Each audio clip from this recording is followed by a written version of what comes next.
want that music on in the background all the time. It would be nice. It's just got a nice upbeat tone to it. Yeah. Nice. What's up, chat? How's everybody doing? Good. Glad to hear it. And you gotta watch out for Megatron. He will always get you banned. I know. He fucked me up. I mean, yeah, totally. Where's he at? Oh, he's way over there. I can't touch him. So. Yeah, don't touch him unless he's like transform. If he's in robot mode, I'm sure it's fine. I don't know. Otherwise, you might have some issues there. What's up, people? Oh, I got to show off the new logo. There's the new logo. I was playing around this week. I was bored because I was sick, so I stayed home from work for a day and a half. Had to leave work early on Tuesday, and I stayed home on Wednesday. And I was like, man, I need a more colorful logo. So I started redoing the logos on my page and stuff. And it's the chat user that cannot be named. Hello, Jen. You're welcome, Eduardo. Yeah, people have been asking me because when I got done with getting sick, like, because I told everybody I was like throwing up and other things were coming out of other places like at the same time. It was nasty. One of my kids brought home some stomach virus thing. Oh, what are you eating? I'm like, well, I'm eating basically the same thing I always eat. I eat a very high protein, high fat diet with very little carbs, and I always do. I don't eat hardly. Most of my carbs come from drinking Dr. Pepper. They're like, well, how does that? And Eduardo in the chat was like, how do you keep your LDL cholesterol low if you're eating basically keto?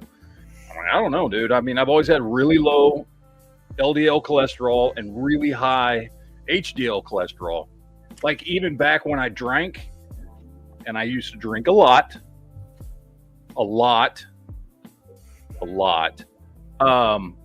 was the one thing my doctor would always be shocked about. Was like, cholesterol's really good. I'm like, it ain't me. Unless it's just the food I eat.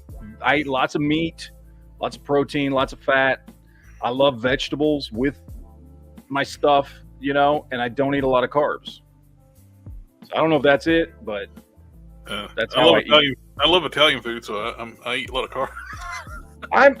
I've never been like a big carb dude. I'm not trying to turn this into like food chat, but hey man, it's the one thing everybody can agree on is food.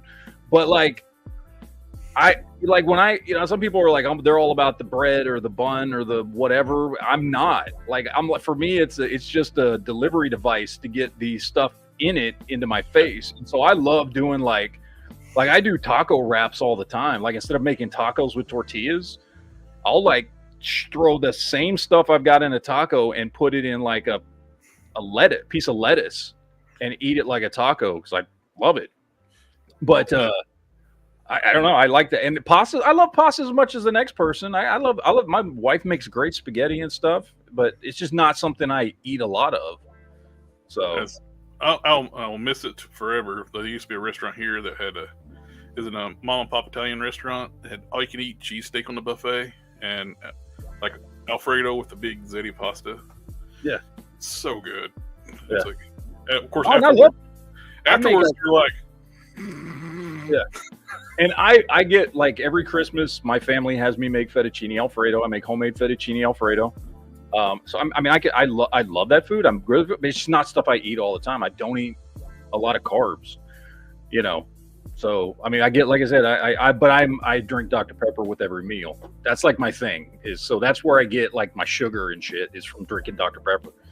But I only eat like maybe twice a day, so that's like 2 cans of Dr. Pepper a day, which ain't great, but ain't horrible. I know people who drink soda all day. Like I can't drink soda by itself.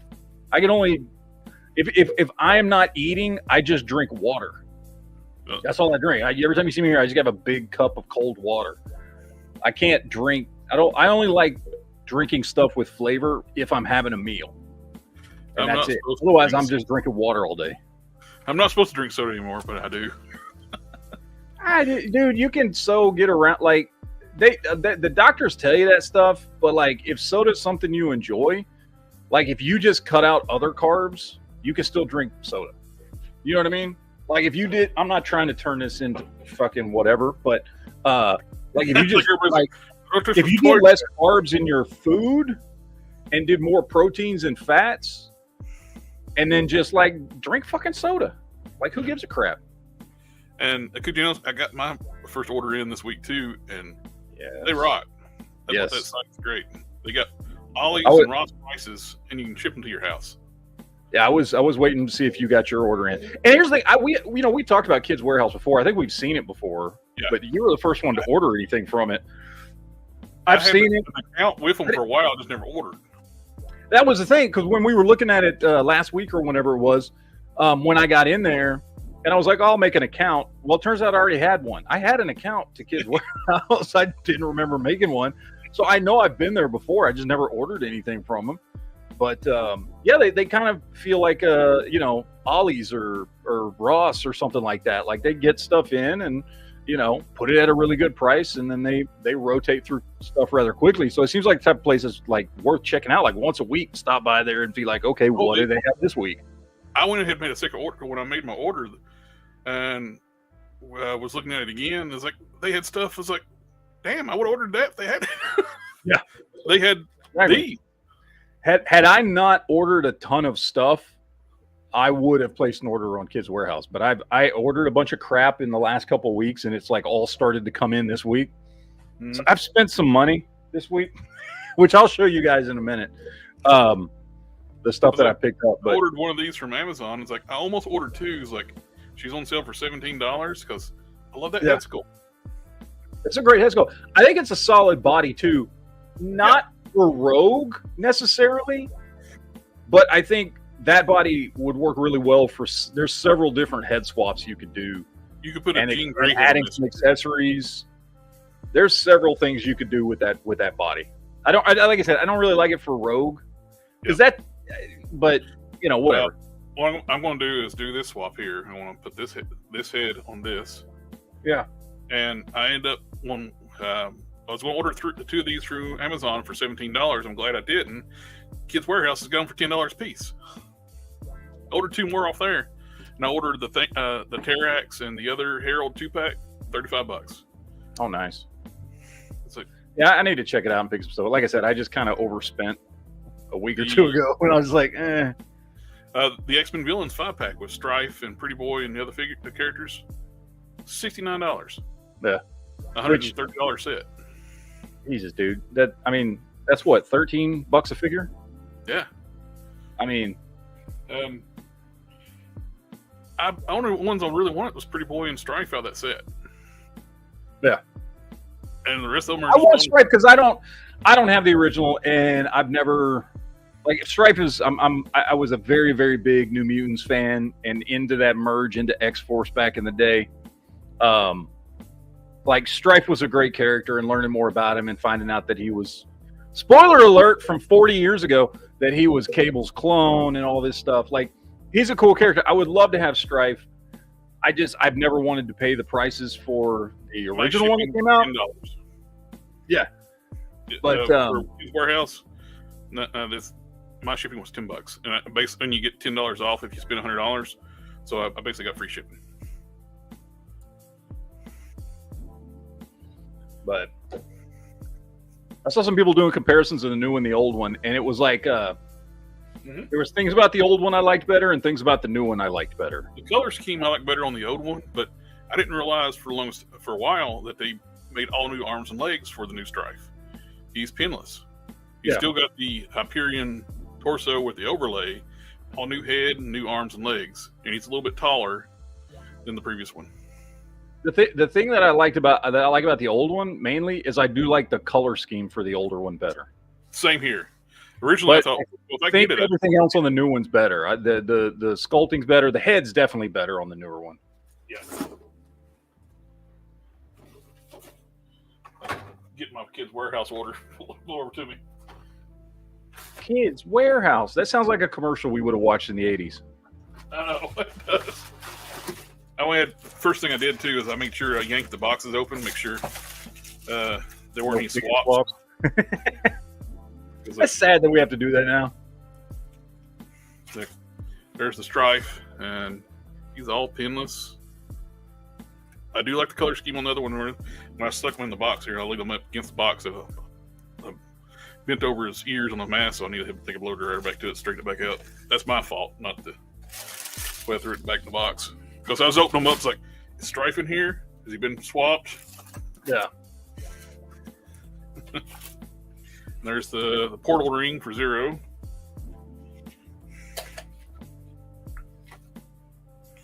And I hate these stupid little baggies.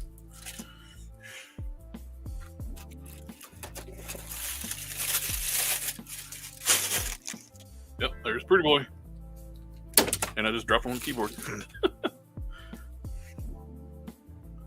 don't remember what I do with mine. Did I make a video on my Pretty Boy kit bash? I don't remember. Yeah, I don't know where TC lives, but it was $10 shipping for me. And I placed the order for this 5-pack box set.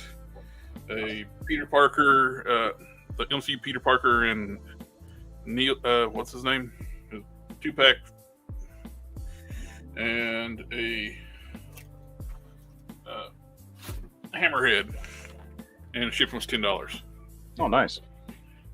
Yeah, that's not bad. I mean, I would say, you know, if you can get if some of these places can get close to basically, like, I think in general, you know, because everybody's got that order this much and you get it free, so that's really not a factor. In general, I think BBTS has the best rates with their $4 flat rate shipping stuff. But anything under $10 at this point is actually pretty damn good. Because I mean, some of these shipping rates get out of control. You go to order a figure, and there's another $10 tacked onto it for shipping. It's like, what? What the hell? It's like I wanted a figure. I didn't need the whole freaking. Just send me another one for that price. So many of these figures in this set was so disappointing. It was like when I wanted a Vertigo because I liked her from the Savage Land storyline. Yeah. But they put her on the old body with the pins and the skinny legs, skinny arms and stuff. When they could have used a Shriek. This is the body they should have used for this one. And they'll never make another Vertigo because she's like... It makes me wonder, like, if there is, you know, when you look at stuff like that and you see figures coming out, it's even worse. It's the Psylocke body. Okay. So that's one of the worst female bodies. It makes me wonder, though, like when you see that and you're like, okay, it's been 2 years since they've started coming out with much better female bucks than that. Like, it makes me wonder why they do it. And I'm wondering if it doesn't have something to do with like some kind of justification for molding. Like, okay, when we got this molding, we have to do X amount of figures in this mold according to Hasbro's higher ups to have made it worth it before we can move on to using other molds, because there really is no other excuse. Like, they have the molds, they had, you know, long before that figure was released, long before that figure was in development, they had better molds for that. Yeah, that's one of the worst female molds they have. It's comic style female molds, the Psylocke body. Yeah. It's just kind of weird. So I think it comes down to some kind of like Hasbro has determined, okay, you got to get X amount of figures out of a mold, otherwise we're not going to pay for it. You know what I mean? Yeah, I can. Some rando BS number that they came up with. Kind of corporate reasoning bullshit. Yeah, exactly. Something that doesn't really matter, but they're like, okay, well, we got to do it. Who are we going to do it on? I know, put it on Vertigo in that 5-pack because everybody's going to buy it for Stripe anyway. You know, or whatever the reasoning is. Because, like, other than that, there is no actual justification for that. You know? No. So I since you brought out Pretty Boy, I got to show off my Pretty Boy. I had to sit here and dust him off, though. This has been my Pretty Boy for about 2 years, 2.5 years. I can't remember how long I've had this one. I think I've had this one for about 2. I may have had it for 3. I can't remember. This is my Pretty Boy. Yeah, that works. So we've got this is what's his name from Rogue One? The I don't remember his name. Anyway, I had to chop his arms because his arms are way too long. So I had to chop his arms and re-drill the holes to put the hands back in. And then I just gave him a Mattel Superman head because I'm like, okay. That worked. Well, I had to paint him too because he was black, but that's my pretty boy. And he will always be special to me. Anyway. I noticed there wasn't a lot of news this week. Was it just me? I wasn't seeing a lot of toy news this week. The big news was the Mafex drops. You got the Stealth Iron Man, and one I was looking forward to is the Reign of Superman, Return of Superman, Superboy. Oh. I've been getting all the Reign of the Superman figures, which there's a few other drops this week. And McFarlane being McFarlane, they're doing like a special edition Parallax, that like the figure that you sent me. He's got a different head, I think, and it looks like Hal Jordan, and the hair is brown with the gray in his temples. I saw it. It's the same thing. He's got a little bit of translucent armor in the chest, slightly different color scheme. But yeah, the hair's brown now. Still no white stripes, but the hair's brown instead of black. So he looks a little less like Kyle Rayner, sort of. There's a little bit on some of the pictures I saw. There is a little bit of. It's real. Was subtle. there? The one I was looking at, I didn't see any, but I might have been looking at a head-on picture. But it's the same head sculpt. They just redid the color of the hair. It looks exactly like the one that I sent you. So, but then, like I said, it looks like there's a piece cut out in his chest where they put in a piece of transparent plastic there out in that mold. Either that or they made it all out of transparent and they just painted over the rest of it. It's glow in the dark figure. Yeah, and, but there is a zero. Okay. There's zero. The most plainest figure you'll ever see,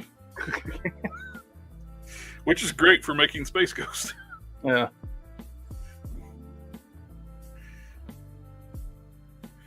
Let's see. Now I'm looking at Toy Art to see if there's anything. I don't know. I mean, the big one that I saw this week, which I'm just so over McFarlane at this point, was the Catwoman in the motorcycle. Oh yeah, because that came out. I mean, we talked about the jumpsuit or dive suit Batman last week, so that was something we had already discussed that. But then they dropped the cat, and I just couldn't care less about Catwoman. I'm sorry, like I liked that movie. I know not everybody did. I still liked it, but like what's that chick's name? Anne Hathaway? Yeah, Anne Hathaway, right? I hate her. I hate Anne Hathaway. I find her incredibly annoying in everything I've ever seen her in, ever. And I hated her as Catwoman. Even though I liked the movie, hated her as Catwoman. So, like, even if I wasn't checked out of McFarlane right now, I would not give a rat's ass about this figure. Like, I quit being Batman for her. Yeah, I'm just like, no, I don't think so. It's kind of, and that's very much the same thing. That's the reason why one of the big reasons why I don't like Superman 2, which I know everybody loves Superman 2. I'm full disclosure, I am not a big original Superman movie fan. Like, I grew up on them, I like them. They're fine. They were good for growing up as a kid in the 80s. That looks awesome. That looks way better. Yeah. That looks great. Yeah, I grew up on those movies, but I just were terrible. I grew up with there was two. I was raised by a hardcore sci-fi and comic book geek. Okay, who was into two things mainly: Star Trek and Superman. So I was raised hardcore on Star Trek and Superman. Okay, and so I mean. I'm growing up I grew up learning to read on old school 1960s Superman comic books. And I'm sorry, Superman never would have given up being Superman for the world for Lois Lane. He wouldn't have done it. Never. And the fact that he gave up being Superman in Superman 2 to be with no, that is not not my Superman. He would never do that shit. He would everybody bitched about him snapping Zod's neck in Man of Steel. He's way more likely to do that than to leave the world without him to protect them. Like, well, just for Superman 2, he kills them in that movie. Yes. Everybody bitched about Man of Steel. Like, shut up. Sorry. Incredibly annoying. Yeah, I had to give you another Hammerhead because I like the pin suit body. He'll look good with my Joe Fix-It. They match up good.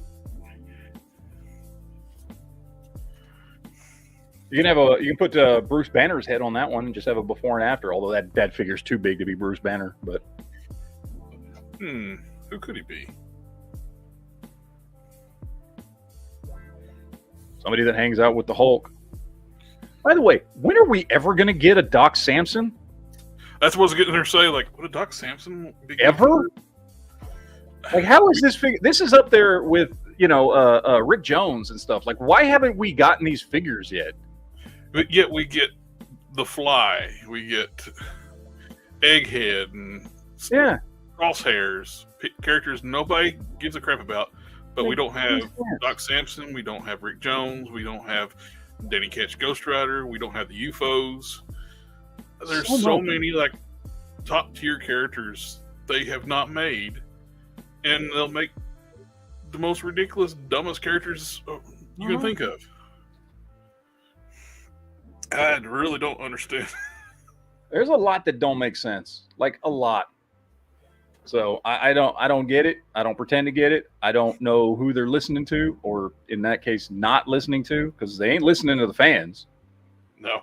And then they come out and they talk about how, we're really listening to the old school fans, and we know the old school fans, want a classic 1960s Giant Man. Okay, cool. And I agree. Like, that's a cool figure. I almost went in on it. I didn't, but I almost went in on it. Okay, so you're catering to 1960s fans, but we don't have a Rick Jones yet? Exactly. What? Like, there's so much about their decision making that makes just zero sense in any way, shape, or form. So I don't get it. But whatever. I mean, Yeah, Marvel trashes on the Hulk left and right. I don't know. Is it in the comics or the MCU? MCU definitely have been trashing on the Hulk here recently. In the comics, he's got a good run right now. The Immortal Hulk was good for the longest time, and it kind of fizzled out at the end. They started doing like an activist book instead of a superhero book. The only comics I have been keeping up with lately, and I say keeping up with because I'm just watching like comics historians videos explaining whole series of things. You know what I mean? Yeah. Because I just sit there and watch a 30-minute video, and I've got 4 issues of a comic or whatever. Is them bringing the Ultimate Universe back, because I was a huge fan of the Ultimate Universe. I thought it was such a great step in the right direction after most of the shitstorm that was the 90s in Marvel Comics. There was a lot of dog shit in the 90s in Marvel. There was some cool stuff, too. There was a lot of cool stuff at the beginning of the 90s. But I would say there's more bad stuff, though, 2012 past. I'm talking about when I was reading. Yeah. Like, I don't read much. There's a lot of great stuff in the 90s compared to what they're doing now. Well, yes. I mean, because for every, horrible storyline or ridiculous, Super Pro or whatever, right? There was also an Age of Apocalypse. I mean, I get that. But in general, the 90s are not known for great storytelling, for Marvel specifically. But I thought that the Ultimate Universe was just fantastic. I thought from the very beginning, the stuff that Brian Michael Bendis was doing in Spider-Man, and he was doing Spider-Man and Fantastic Four, wasn't he? Or was he just doing Spider-Man? I can't remember. But Spider-Man was great. Fantastic Four was great. The Ultimates was great. I love the cross. I really, really liked Ultimate Comics. I'd say that's probably the only comic book run he's actually done really well. Everything else he's just been cancer to. Yeah, well, that was the first time I'd ever heard of him. And then I I wasn't reading comics after that, so like I don't know much of the other stuff he's done. Like I know Brian Michael Bendis from Spider-Man in the Ultimate Universe. Yeah. That's what I know him from. DC brought him in a couple of years ago and had him replace the writing team on Superman, and he destroyed Superman. Is he the one that did that? Readership was doing this, and after he took over, who was it? Was it him, or was it somebody else that took away that truth, justice, and the American way thing from Superman? That was like a year or two ago. That was probably him then. I can't remember who it was. The problem is, though, of course, they've rebooted DC Comics so many times in the past decade that I don't even know what version of Superman that was. I don't know if that was Rebirth or New 52. No, it was after New 52. It could have been. Wasn't there one between New 52 and Rebirth? Well, this is how confusing it is, and how many times they've rebooted in the last decade. Yeah, I don't even know. Then you had Rebirth. Then you had Superman Reborn. Then and Action Comics 1000 when Bendis took over is basically like a reboot too, because he didn't care about continuity. He just wrote his own shit and be damned. Because he retconned the destruction of Krypton first thing. Broke up Lois and Clark and artificially aged up Jonathan. So it destroyed the Super Sons book. We didn't have that. And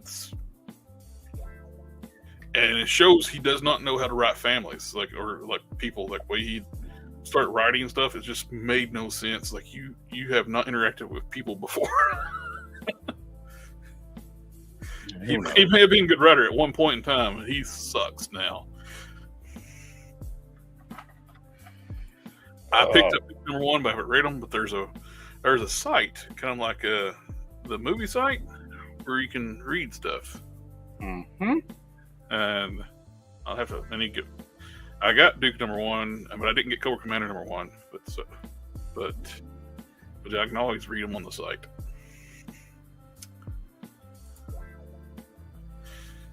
I got a link to it on the Discord. Yeah, I've thought about picking some of those up. I've heard some good things about them. It's Image, right? That's doing the new G.I. Joe stuff. Image, but under their Skybound, like an imprint. Okay. It's kind of cool. It's like a throwback to. It's got a feel of Marvel Transformers, but a lot more grittier. It is basically kind of like rated R style action. Starscream just killing left and right. Nice. As he should. It's like when you interact, like first interaction with a person, he's like squishes it. It's like, that was fun. Yeah, but it's pretty brutal. And like doesn't care about his troops. In one issue, he needs parts, so he takes I think it's Skywarp. He starts ripping Skywarp apart to fix himself. I'm completely down with that. That's how it would be. That's how it should be. Yeah. Decepticons. Yeah, but I've heard good things. Although I heard some people complaining about Cobra's issue. Like he got his first issue, and a lot of people didn't like it. Cobra Commander or whatever. They're they not don't like the way he looks or some shit. They're going with the Cobra Law style origin. Like that's what they're bitching about. Instead of going with the used car salesman, which I like the Cobra Law better. I'm sorry. I grew up on the G.I. Joe movie. I'm fine with Cobra Law. I'm completely fine with it. I don't give a crap. Like, bring it on. Like, I love that movie. If that's his origin, cool. Like, I'm down with it. But I guess people were complaining because he looks different too. His costume's all different or some shit. It's I don't know. I haven't read it. This is what I'm hearing people complain about. So I don't know. I'm not speaking from personal experience. I'm just listening to a bunch of crybabies on the internet. Yeah. So the fight between Optimus and Skywarp was great. Yeah. It's the action is drawn really well. It's like it feels fluid. It doesn't look just like static panels. It's like the artist actually can draw movement and action. I recommend it. It's if you're getting with Transformers, one of those properties too, where the continuity is so cluttered and convoluted. Remember, you were asking one time about like the continuity breakdowns. Like, I can't. Yeah. Well, I remember, and I told you about that. I watched this like it's 11-hour documentary. It was like an 11-hour. It was a 4-part, and each part was like 2.5 hours long.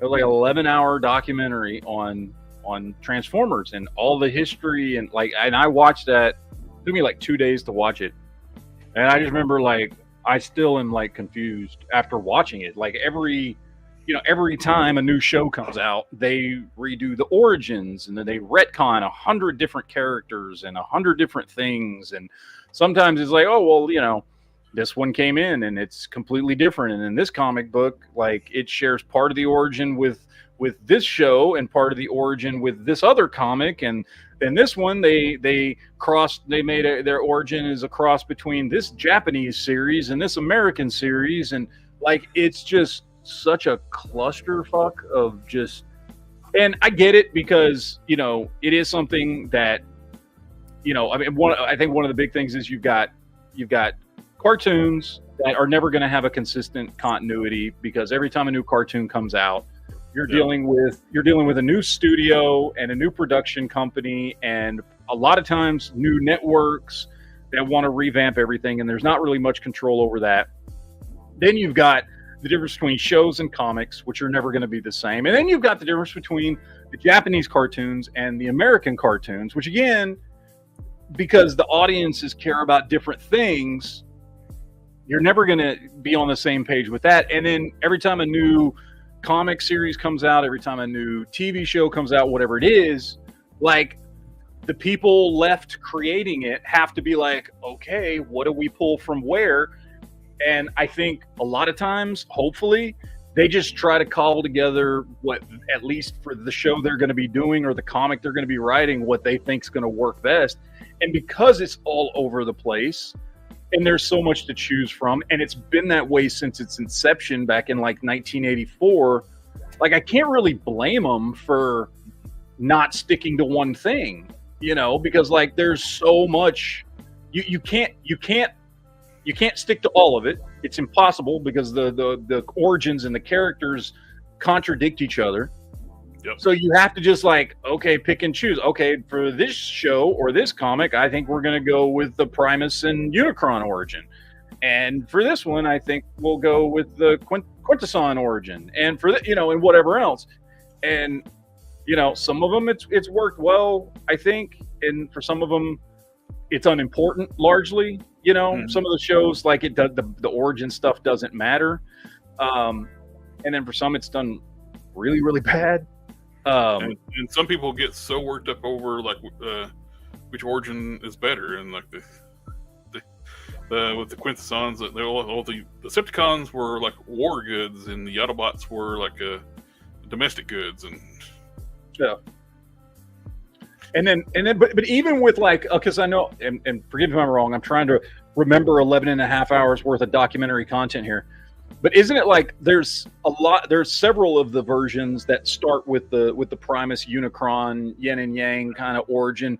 But even when you start there's several divergent pathways to get to a series. Like, on some of them, it is the same thing as with the Quintessons, where the Decepticons were the warriors and the Autobots were the manufacturing bots.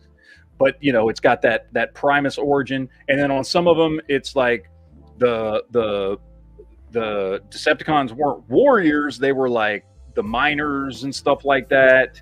And like there's minute little changes, even if you start with the same origin, depending on what story you're reading or what show you're watching, you can have a completely different backstory into like even who Optimus Prime have they settled? Because for me, growing up mostly reading or watching the cartoon and reading some of the Marvel comics, my history for Optimus Prime, for instance, was Orion Pax.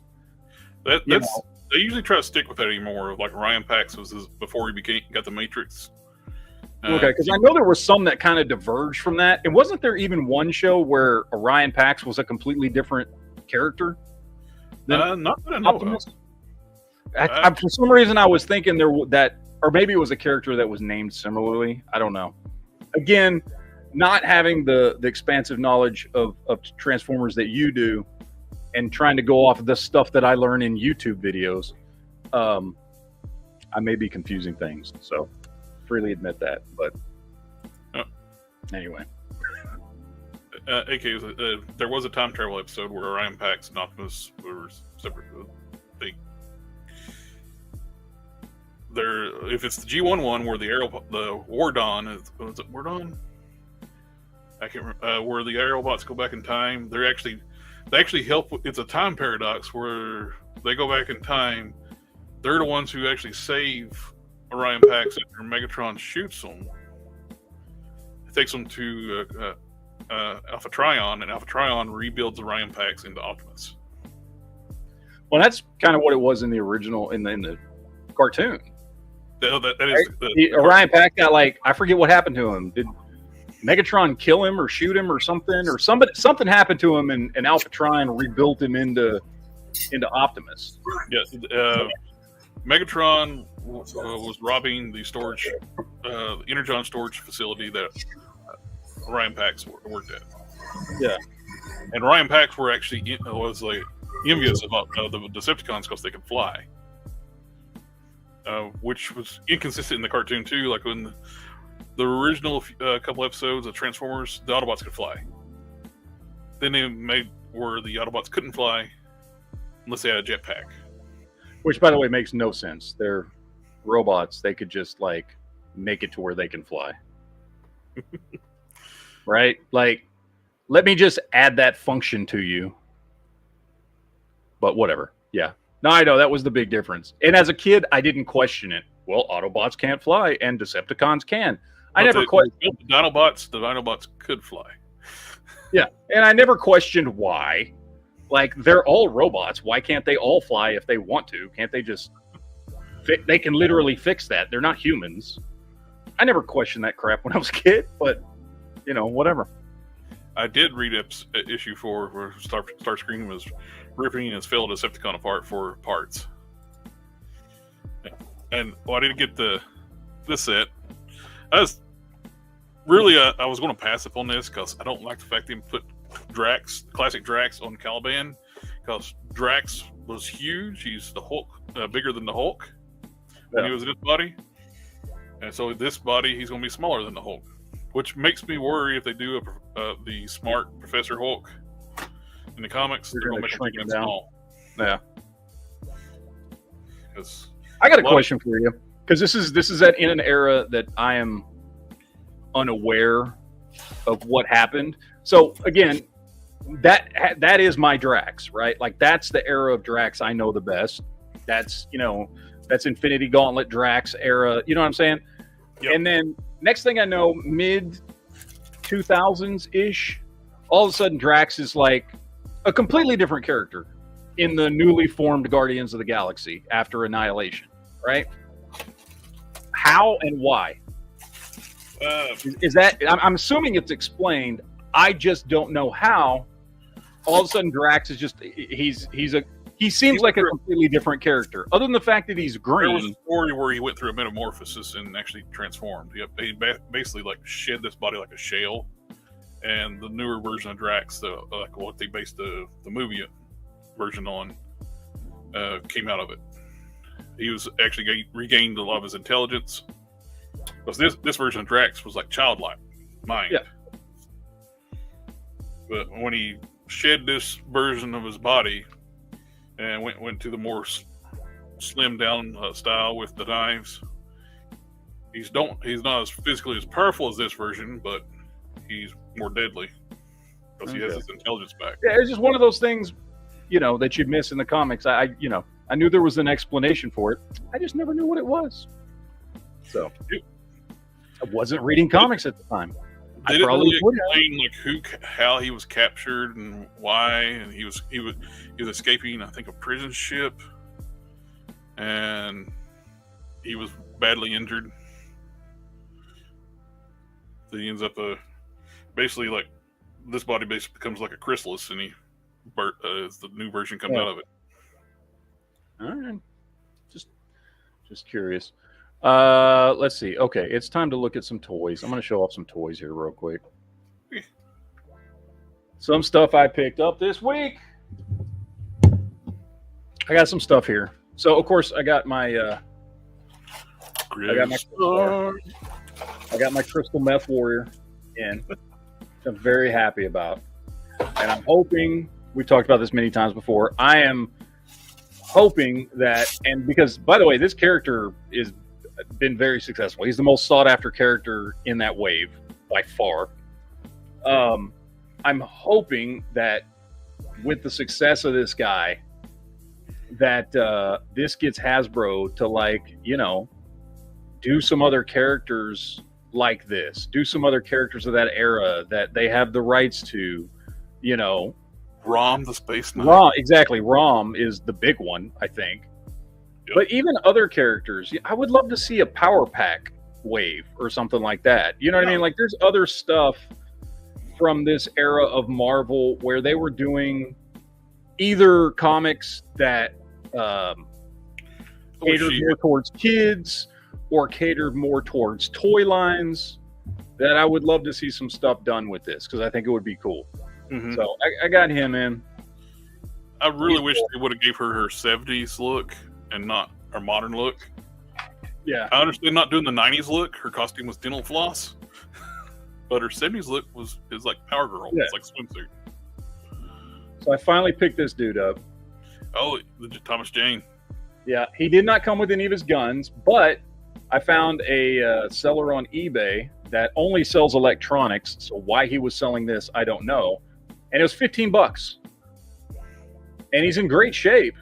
That's how I got my Mach 5, that 112 scale Mach 5. Yeah. It was some seller that sells like antiques and home goods. Just random, and they end up with like some random thing. You're like, oh, okay. Yeah, he totally either didn't know or didn't care at all what he had, right? And I'm like, you know what? I've been looking for that Punisher for a while. I've got tons of guns that I can give him. I'm not worried about it, right?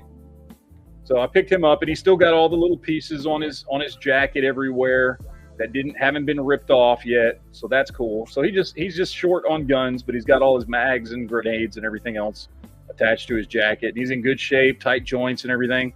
So I was happy with that. Picked up this dude right here. So I've been looking for him for a while. The what you call it? The Nemesis Wave. Yeah. Punisher. Which that's actually not the character's name, but they can't call the character that because they ended up getting both of them. Nemesis's real name is Holocaust. So I got both of them here. So I've got the standard version and the variant, which I'm gonna open up. That's what I'm gonna do. Yeah. I want to see this dude, and I need to open him up anyway. I feel left out.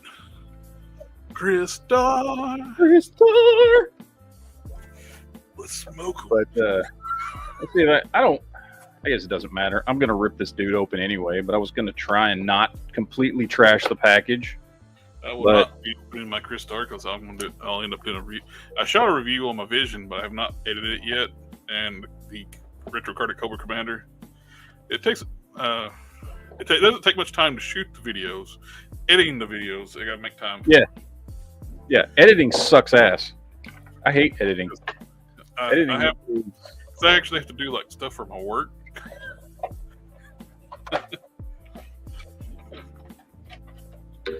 Now, if this was like about an inch bigger or better, this would be awesome. Because I love the proportions on the Caliban body. It's just too small for this character. Oh, you gotta love those old gummy straps from the 2000s. They start to dissolve. Yeah. Well, I don't gotta cut them; they just come right off. Yeah. There we go. Oh. These are two I've been wanting to add to my collection for a while. Got to figure out his goofy leg joints here, but yeah. So we got both versions of this dude right here. I love it. This is a great classic looking Punisher. Oh, Well, yeah. classic. I don't know about classic, but certainly great looking Punisher. Well, this one's classic, obviously. This one looks kind of like what was that artist that did it was the Max series? Oh, I know what you're talking about. I can't remember who it was, but Yeah, this is kind of like the Max series version. I know the articulation is not the best on those, but they still look cool. They look cool. I just hate the ball joint hips. Other than that, although I will say for ball joint hips, they look really good. The ball joint hips are hidden really well on this, but the articulation still ain't great because of the ball joint hips. Yeah. So that's the only downside is they And don't that was look an era too. They got rid of the ankle pivots. They were just doing swivels and vertical hinge. And I picked this dude up. This is the not Punisher. They call him Revenger. And he's kind of. I've been playing around with him, and he's very. He's kind of. Yeah, everybody's like, oh, he compares to Mezco. Not really. Like he does have a cloth outfit on, but honestly, like the articulation and everything on him and the body sculpt underneath the outfit is much more Mafex than it is Mezco. But he's pretty cool. I like him with kind of the blue outfit, like he was drawn sometimes back in the late 70s, early 80s, as opposed to the solid black. Yeah. He's got some decent accessories on there, plenty of guns. The only thing that doesn't make sense on him is he comes with a holster with a gun in it, and it's molded in. I hate that. Yet he has two pistols here that didn't come with holsters. I had two pistols for him, But no holster to put them in. but no, because the holster he comes with has a gun molded into it for some reason. I don't know why. But yeah, he's cool. Look. First of all, he's what is he? He's a little shorter than this one here. He's not the biggest figure. And I'll be honest, I'm gonna do a review on him. I'm a huge Punisher fan, which is why I got him. However, for most people, he's not worth it. He runs about $60. He's really not worth it. I'm gonna be honest with you. I just have been wanting him for a long time because I'm obsessed with Punisher. Is one of my three favorite characters. Accessories. Huh? At least he comes with a lot of accessories. Yeah, he comes with a decent amount of accessories, which is good, but still, he's not worth $60. Honestly, a much better Punisher is that knockoff Mezco I got on AliExpress for $30. It's half the price of this and a way better figure. I'm gonna be real honest. It's half the price. It's a way better figure. I paid $30 for it, and it's a way better figure than this. However, I'm still glad that I got him. Like, I'm a Punisher fan, so whatever. I'm not. Whatever. Now we're gonna play. Is it real or is it fake?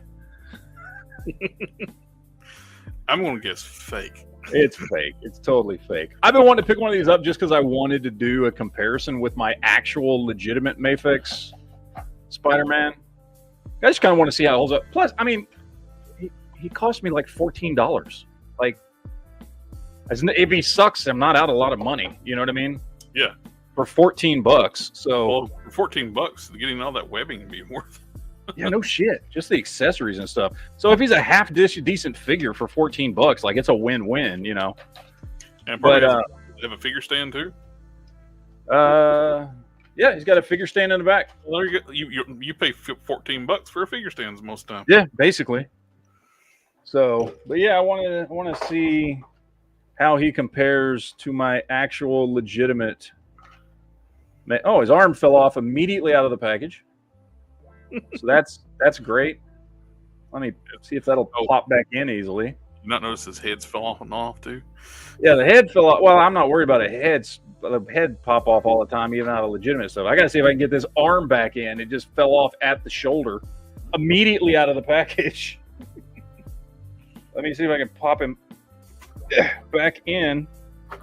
Oh, I did pre-order that that classic Superman from McFarlane. It's on the H Puncher's body with the light blue and the nice smiling face.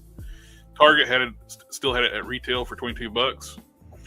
And I noticed for some, I don't know how I managed it, but I had like $21 in like Target points. I logged in my account, so I went ahead and picked up the Red Tornado. Oh, nice. So, all right, let's get his ankles adjusted here. By putting this up, I had free shipping too, so basically got a free figure. It's not a bad looking figure, but he does make his heads too damn small. They are Marvel Legends scale heads. Okay, here we go. So let's see. Let's move all this out of the way. And we're going to see what we've got here. We've got knockoff and original. Now, of course, this is the original 185. So he comes in the more comic book colors. This is the knockoff of the 75. So he comes in the darker color scheme. But this one's real. This one's fake. First thing I noticed right off the bat is the hips are goofy as hell on this one. That's what I was seeing right in the camera. It's like they stick out like a motherfucker compared to this one. I'm gonna give your second camera full screen. Yeah. So his hips pop out bad over here compared to this. Yeah, I could see that before we even zoomed in on it. It's like so that's definitely noticeable. I will say the figure's nice and all the joints are nice and tight. Oh, of course, even with the ugly hips, if you put them in a Spider-Man pose, you'll never notice. In a vanilla pose is when you're really going to see it. I mean, he seems to have all the articulation this dude does. I play with this dude all the time. That's one of my favorite figures. Oh, his arms just fucking fell off again. I need to get... y'all can't see that. There's a little peg in there. I need to get it down in there. I'm gonna have to get like something to put some pressure on it from the top of that butterfly joint. Let's see if a knife will work. You might have to heat it up before it pop in. Okay, well I jammed it in there. We'll see if that holds for a little while. If not, I'll heat it up after the chat. But I mean, it's cool. Look, for $15, I'm digging it. The hips look goofy. Yeah. But for $15, like a pose or like a web swing pose, you'll never notice the hips. Yeah. For $15, all the joints are nice and tight. I'm not going to complain too much for $15. However, this is the real one's clearly a better figure. I mean, there's no doubt about that. Although, I mean, just looking at both of them here, outside of the hips, I mean, I'm not seeing any defects in the molds. Shoulders look a little more gappier, just for what I can see on camera. But other than that, that's like I think all the joints are gappier. Yeah, even the mid torso joint here is gappier. Every joint is has more. Yeah, the tolerances are not as nice. But again, for $15, why not? You know, I mean, especially this one here, because for some reason, even though I prefer the comic book look better here, this original number 75 Spider-Man goes for 2 times as much as this dude here does. That's weird. I like the go get them from Affix because they don't make the 75 anymore. So they did the 75, then they did the 85. They did the 75, then they did another one that was had cell shading and shit on him, but it was basically the same as this. And then they did the 185 that just came out this last year in 2023, and he's in the more traditional comic book colors. I like those colors. I love these colors. This is my favorite Spider-Man figure right here. I love this figure. But I mean, for $15, I'm not going to complain about this dude with the hips and all. I don't care. Plus, I'm going to sit here and mess with him, see if I can get him. Maybe I can do something with the hips to make him look a little better.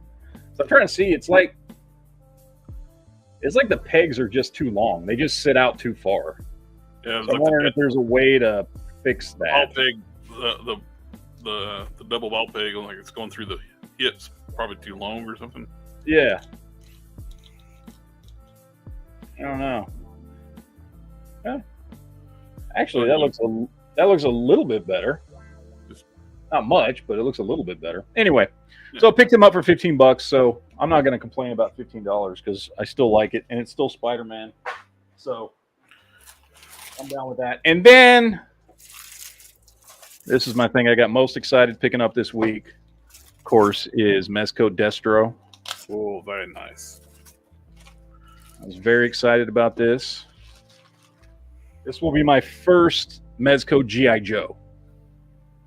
I don't have any. I've got other Mezco figures. I don't have any G.I. Joe Mezco. Although they've only come out with, what, 4?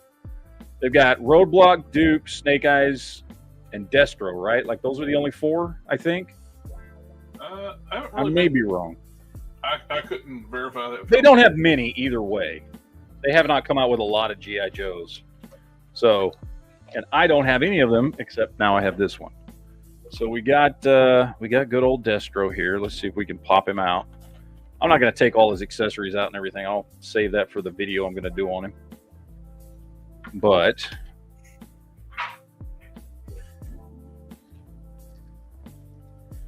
well, he does have a lot of nice accessories there. Got the holsters, different hands, several heads. Let's take the plastic off the head here.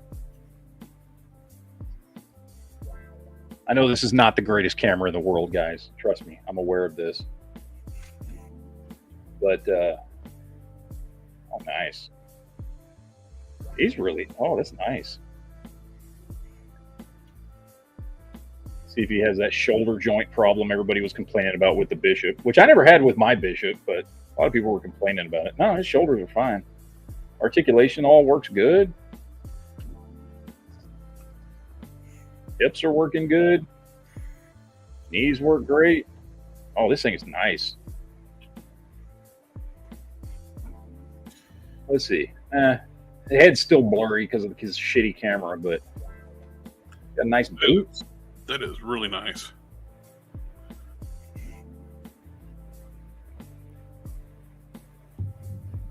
Let's see. I don't know what these other head sculpts are.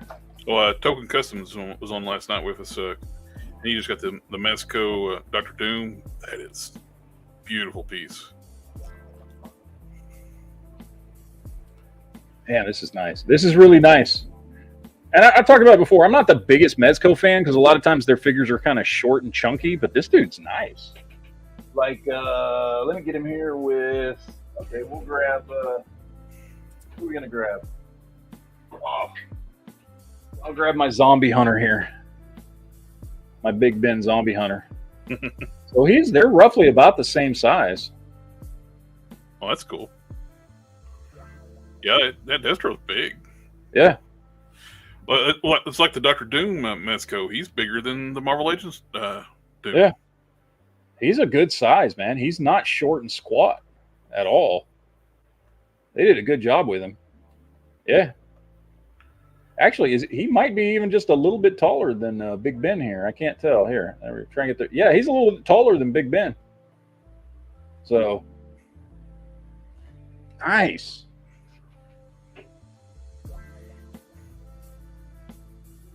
Very excited to pick this dude up. I've been wanting to try some of these Mezco G.I. Joes and see if they're good, they're solid, and I think this one's. I don't know. I do want to pick up Duke, right? Duke. Roadblock looks cool. I wouldn't mind picking up Roadblock, but I'd like to get Duke. So, very cool. Let me get this piece. I'm trying to think, is this piece? So this piece here is like, it feels like it's. I think it's glued to the upper torso, this piece here, and it's hard, but on the back, it's covered in soft material. The same material his bodysuit's made out of. Nice details there on the outfit. Belt looks great. Yeah, this thing's cool, man. Yay. I'm excited. I'm excited about this one. Very happy. Very happy. He's not as nice as the Bishop, but then not much is. That Bishop was amazing, but Bishop was great. Now I got to put them back together. Anyway, yeah, that's what I've picked up this week. So we got some Punishers. We got some fake Punishers. We got some fake Spider-Man. We got a Destro. We got a Crystal Meth Head. That is my haul for the week. Hope you enjoyed it. There you go. Oh, wait. Now it's just on me. There we go. Sorry, gentlemen. I thought I was going to have enough time to get on. I was busy with customers. And then I thought I was going to have some time to talk. And I got busy again. So didn't have no time to talk. That's all all right. right. Hanging out with you for the 5 minutes that I was able to hang out with you guys. Well, that's the best 5 minutes of the show. Right? It's the best 5 minutes of my life. Yep. Well, with that being said, I got to close, man. I got to go home. But you guys have a good one, and I'll see you next time. Great conversations as always. Right? Yeah. Short and sweet. You guys have a good one. Yeah. All right, later, man. And I got looking while you were doing that. I grabbed my custom Smart Hulk I did, which my friend Commandant made some soft goods for. Yeah. And I might have to be getting me some more KO Hulks, because that Drax head is not bad on that. That looks good. That looks big really good. Body. That's how he was drawn. Yep. Little head, big body. Yep. And I can send off one of these heads, or both these heads, off to a friend of mine about casting them.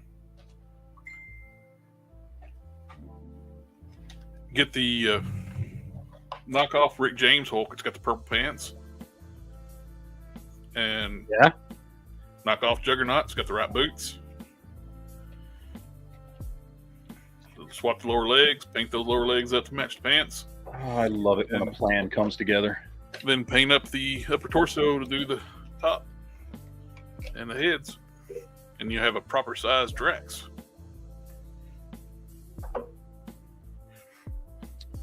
And I'll have two. All right, where are we at? I've been missing the chat because I've been showing this stuff off. Eduardo says, Ninja Vanish. Quinn. Ninja Vanish. Don't. Oh, by the way, I got to mention it. Not because I'm trying to make money. Please, for the love of God, no. But I made some T-shirts. I don't know if anybody cares. I think they're funny. Most of them are all channel inside jokes, which is why that saying Ninja Vanish brought that up to me. If you would like to check them out, I don't have a link, but they're in front of all my videos. It should be, like, I think on YouTube now. Like, if you click on my video, it should, or I don't know if it does it in front of a live stream. I'm going to be honest with you. I don't think it does it in front of a live stream. I think you have to go to like an actual video of mine. But I got a Teespring. I have a Teespring shop for my other channel, so I just made a second one for this one and put some stuff. So if you like like the Ninja comments, or the Dick Hinge comments, or the Megatron comments on the channel.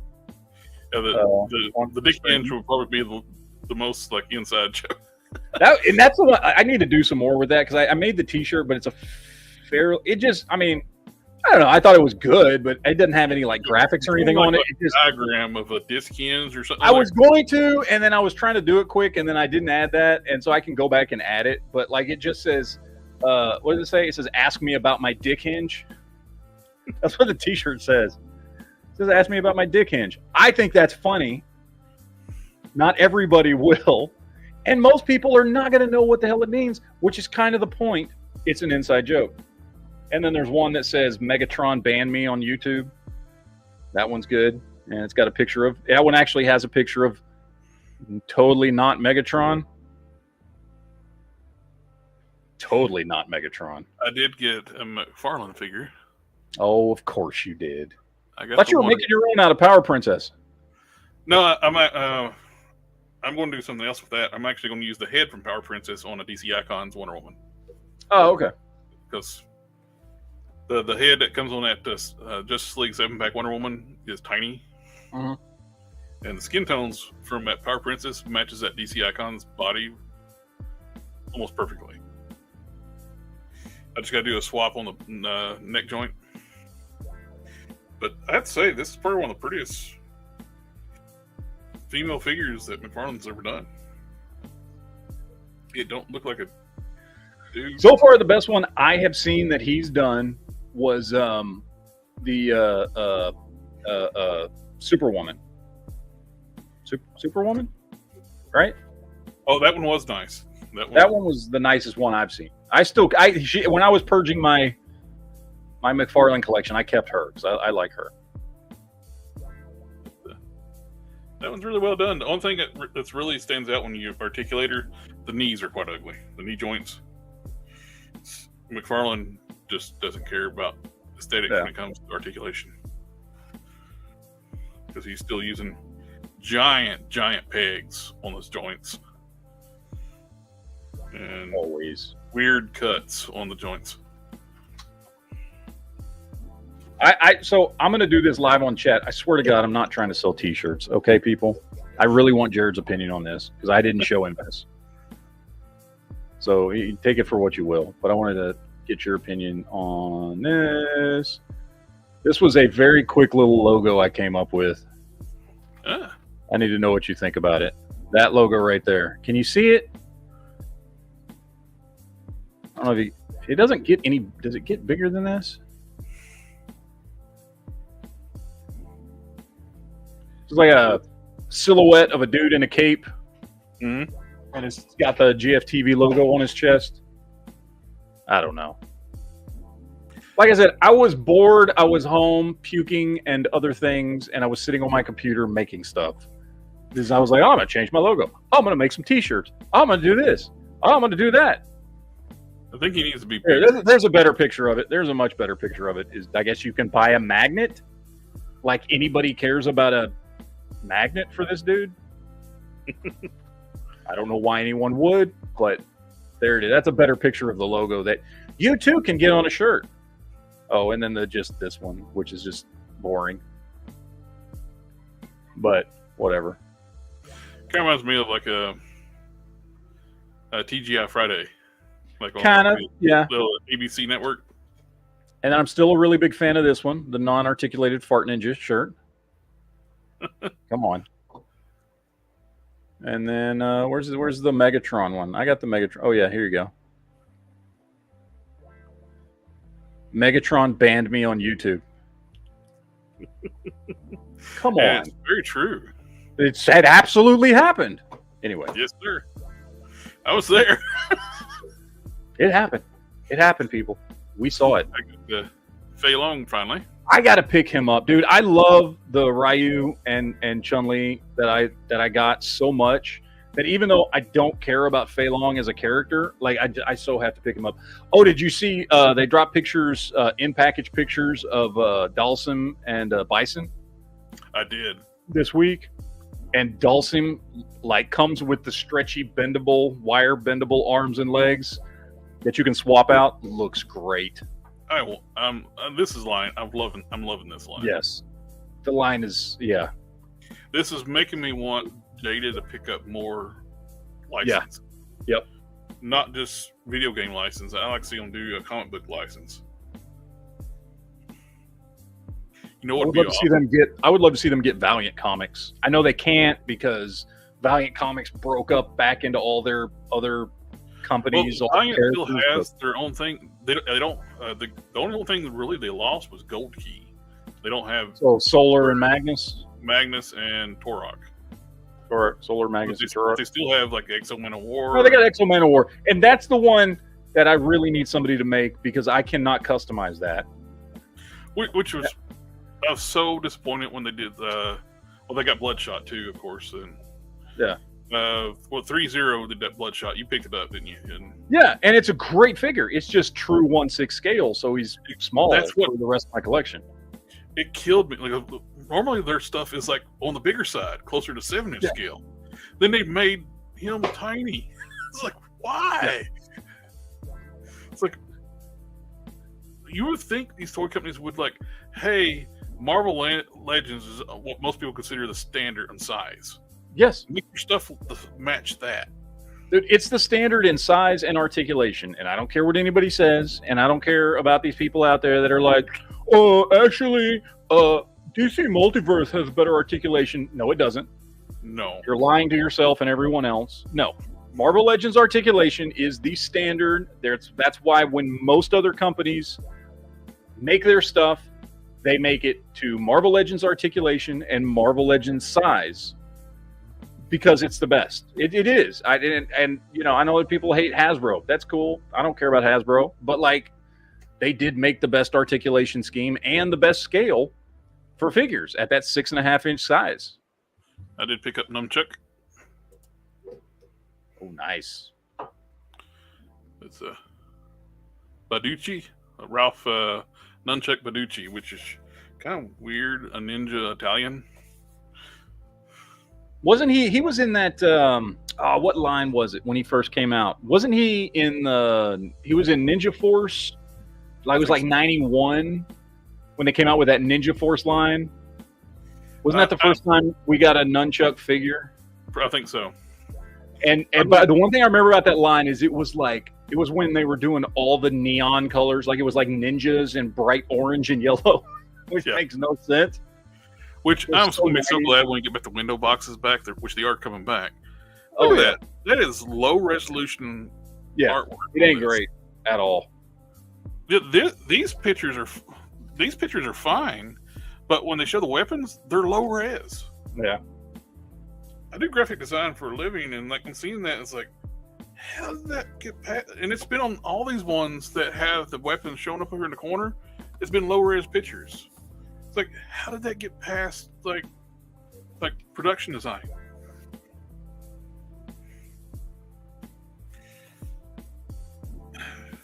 Their windowless boxes stuff almost killed the retail lines. Like, so many stores have quit carrying them because they don't. Nobody wants to trust buying these. It's like I said when I opened this stuff from Kids Warehouse. They're that cheap. So like first thing I did, I ripped them open and make sure what was supposed to be in there is in there. Ones that don't, that are sealed boxes. And they were all good. Now my biggest purchase this week, I've had on pre-order for a long time. Giant Dildatron. Oh, sorry. Fans, Toys, and a Masterpiece Scourge from Transformers the movie. Nice. Well, open him up. What do you think we're doing here? Peer pressure. Bust that bad boy out. I just keep my stuff in boxes. I don't ever. Excuse me. You know, if you take it out of the package, the value goes down. Shut up. How about these for investments? Yeah. I buy them for happiness. Shut up. Be happy. I mean, look, I don't want to knock people too bad. I know there's some people who get genuine enjoyment out of having stuff in box or on card. Fine. I think that's wrong, but like if that's where you get your enjoyment, cool. I won't give you too much shit. But don't judge people who want to take their shit out of the package.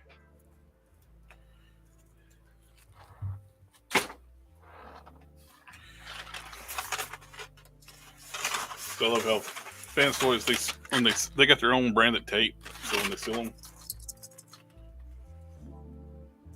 And I like the fact they put everything in styrofoam.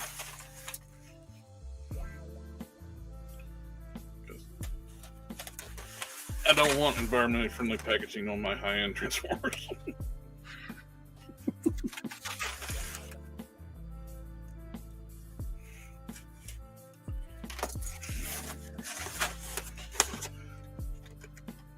Okay. All right. What's it inside now? What the fuck? Open that shit up, man. Get that crack smell. Come on, man. Oh, this thing is beautiful. Open it up. Open it up. They cover everything, like everything's painted and die cast. They cover it in like a cellophane.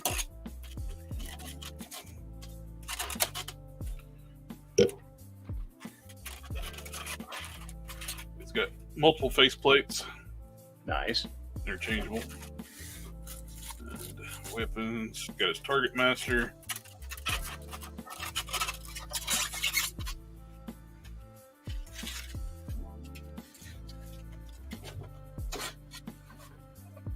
I loved how in the movie, every time Scourge would transform, instantly like 3 other Scourges would show up behind him on screen out of nowhere.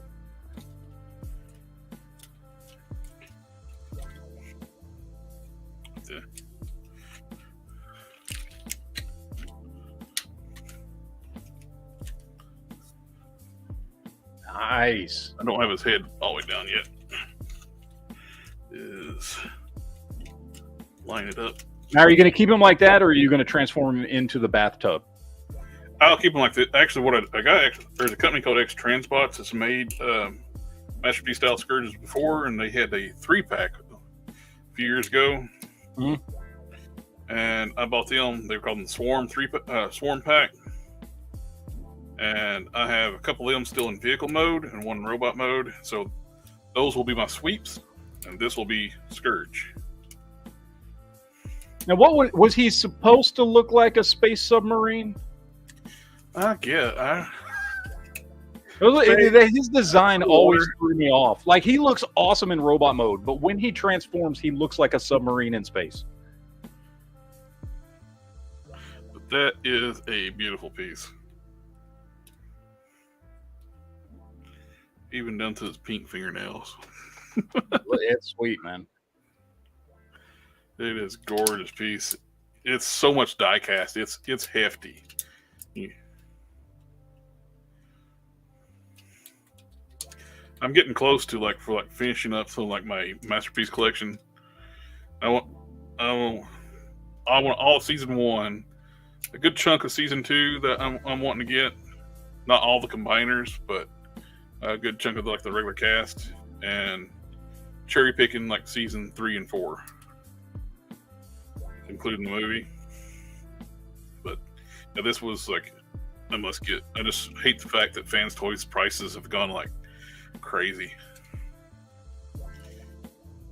which has made the decision not to finish out their Aerobots easier. But yeah, this is going to be awesome on the shelf. And QC pass number 35. Well, there you go. He's the good one. Let's see. Let's go look at the instructions, see how to lock down the backpack piece. They fit them in the boxes. They mistransform them, so I just need to look to see where everything needs to lock down and tab in place. But he will. I know this is blasphemy to a lot of Transformers collectors. My masterpiece figures, if they come in robot mode, I don't transform them. Because if they come in vehicle mode, I transform them. But I don't go back and forth. If I want a transformer to widget, play around with to transform, I do that with my basic line figures, my retail figures. With my masterpiece ones, they cost too much to be sitting there fooling with them, fidgeting with them, transforming. So, but while they're in robot mode, they are absolutely gorgeous pieces. Who cares? But this, especially putting this in bathtub mode. I'm not going to do it.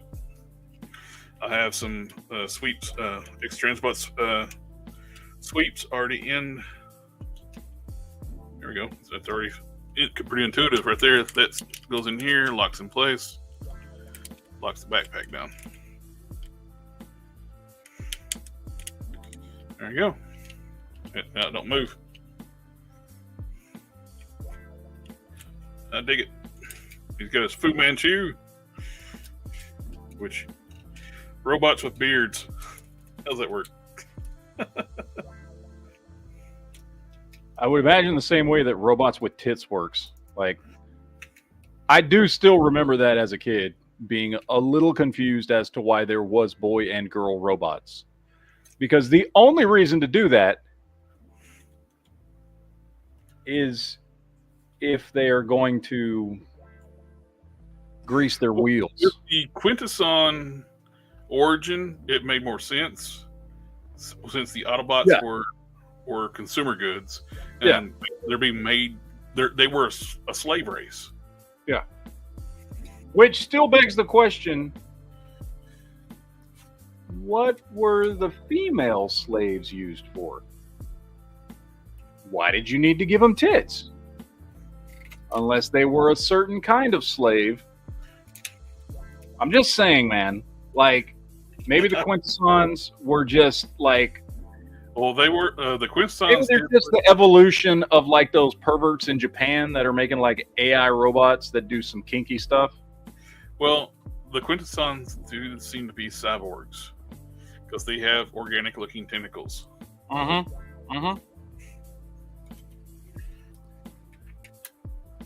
just saying, girl robots, really? There's no way in which it doesn't go back to something sexual. Yeah. In real world thing, hey, this is one of the most popular toys for boys. Yeah. How can we market this to girls a little bit? Let's put some female Autobots in. Yeah. And never make toys of them during G1. Which they didn't. Nowadays, they do it for completely different reasons. Make her lame and gay. Which IDW did when they introduced RC, she was trans. Oh, that's It was done to her against her will, though. fun. I could still go somewhere with that, but we're gonna. This is a toy chat. IDW's version of Jaxus did like experiment on like robots, and that's one of the things he did. He forced to transition. There was no female. IDW didn't keep continuity good after a while. When Simon Furman was writing, it was keeping the continuity, but then they kind of like booted him out and start bringing other people in. Before they established there were no female Transformers. They were just male, no male whatsoever. They were just robots. Yeah. And when Jaxus did that, he somehow like made her send signals off to people, the other Transformers, to recognize it as a she. They would even use the terminology she, even though they didn't have that in their language. She wanted to kill him so bad for doing that to him. Well, what about But later on, they introduced more female Transformers, which kind of.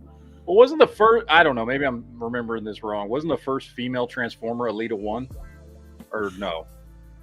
On screen, it was the Elita 1 and the female, female warriors on season 2.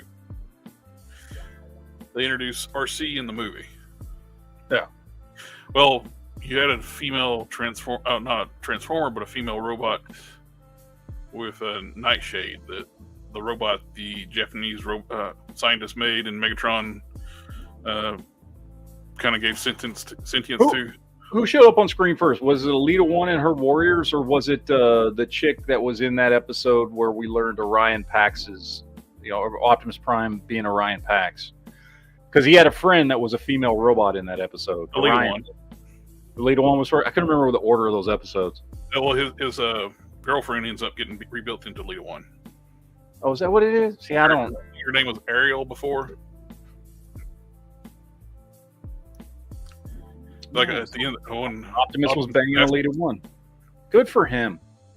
Optimus was like asking about rebuilding her. Like in, basically like the end, like Alpha Trion's like, I think a female warrior robot. I think I'll call her Elita 1. It works. That tracks. Totally not in a perverted way, though, at all. I never read the IDW G.I. Joe Transformers and never will. It's like It's a convoluted mess. It started out strong with the Asian series by Simon Furman, and then they derailed him and want to do like they were going to do a one-off like Elseworld story, all hail Megatron type, where basically the Autobots lost and telling the story like the surviving Autobots and stuff. They decided to, hey, we're going to reboot the entire, do like a reboot of the universe and make All Hail Megatron, tie in some of the stuff in the past and make All Hail Megatron in continuity. The Autobots lose somehow, and they're in on Cybertron, a wasteland Cybertron, trying to survive. But and it pissed a lot of people off. Like they basically threw out all the stuff that's like was being built in. Like Simon Furman was wanting to build like a Marvel comic DC universe type thing. He was building like doing a slow burn, build up storyline, establish a universe, set up rules, and they're like, screw that, we're going to go back to G1, but have it where the Decepticons win, and the Autobots got to like retake Earth. Wasn't who owns? Is it Hasbro because of Transformers, or is it Marvel? Who owns Death's Head? That one is Death's Head. He first showed up in Transformers, yep. Right? Death's Head 1 is a tricky one with the rights. I think it's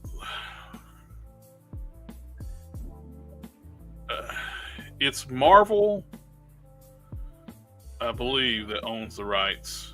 I think Simon Furman has some ownership of it because he invented the character.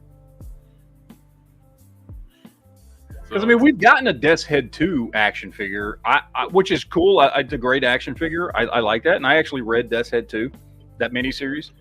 Death's Head 1, there's some weird rights issues. They did make a Marvel Universe Death's Head 1. Yeah. And he's very sought after. But I think there's something weird with the rights. It's hard to make it. Because I was a huge Death's Head fan.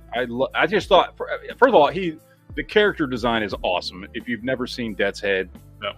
I'm going to pull up pictures because he's awesome. He showed up in Marvel Comics a few years ago in an Iron Man book as a bounty hunter, and he's still the size of a Transformer.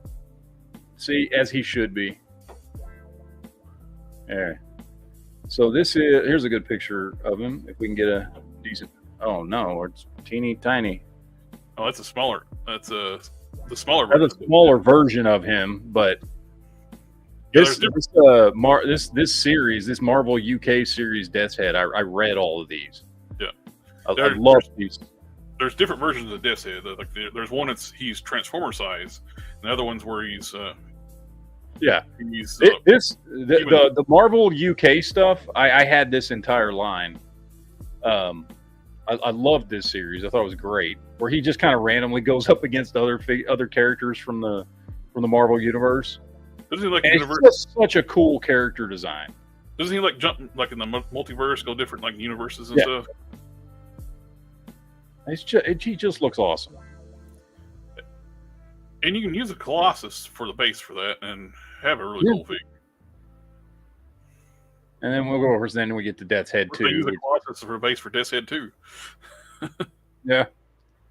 Which I like Death's Head 2, but it's not as good as the original. Death's Head 2's got that 90s extreme to it. I like the Death's Head 1 better. And again, I like the figure. I bought a couple of him. I also used him as I did a kit bash with him as a young Thanos with his body. Yeah. Which, okay, here's what's going to happen. I'm gonna show you this, and then Jared's going to make a better one. That's how this works. So I did this. Real basic kit bash of a young Thanos. Oh, I dig that. Just kind of real basic. Nothing crazy. Head swap. Did a gauntlet on his arm over here. This is from Masters of the Universe. I forget which one. I just wanted to put some straps on him. Yeah. The color real works. basic kit bash. Yeah. And the blues and everything match up and everything. And I was like, that's cool. So I've got a couple of him. And then I've got one that's set up as Death's Head. All right, Jared. So now you can go make one better. But I do like the figure. It's a great figure. It works for a lot of stuff. You think, it's cool dude. But I still want the original. I want the original Death's Head. And I don't know why we can't get him. And I don't care. And I just want him. And they need to figure out their rights issues. So, figure it out, Marvel, Hasbro, whatever. I don't know. Whoever's got that crap, figure it out. So I want like a line of these obscure stuff, like the Evrom and Death's Head in the same wave. I would love that. Yeah. I don't know why we can't get that. I would love that.